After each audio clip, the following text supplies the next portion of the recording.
Hi hello నమస్తే. అందరూ ఎట్లున్నారు? బాగున్నారా?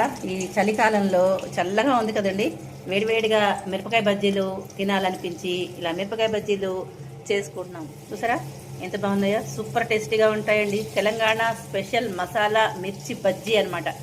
ఇదిగోండి చేసిన మిరపకాయ బజ్జీలు మేము లాగిన్ చేసాం అప్పుడేను. చూసారా ఇలా వేగుతున్నాయి, స్టఫ్ చేసిన ఈ దీంట్లో మెయిన్ ఈ మిరపకాయకి గుండెకాయ ఈ స్టఫింగ్ ఏనండోయ్. చూసారా ఇదిగో ఈ స్టఫింగ్ అనమాట. ఇది స్టఫ్ చేసుకోవాలి, సూపర్ టేస్టీగా ఉంటుంది, చాలా బాగుంటుంది. పిండి ఇదిగోనండి. ఫుల్ వీడియో చూడాలి అనుకుంటే కనుక వారణాసి వంటిల్లు ఛానల్కి వచ్చేసేయండి, అక్కడ ఫుల్ వీడియో చూసేయండి, అప్లోడ్ చేస్తాను. సరేనా? నచ్చిందా మీకు? ఎంతమందికి మిరపకాయ బజ్జీలు ఇష్టమో కామెంట్లో తెలియజేయాలి. మరి గట్టిగా లైక్ చేయండి, ఫాలో చేయడం మర్చిపోకండి. చూడండి ఇట్లా వేగుతున్నాయి. అబ్బా చల్లగా ఉందేమో, ఇలా వేడివేడిగా కారం కారంగా తినేసేమో అనుకోండి, అద్భుత అనమాట.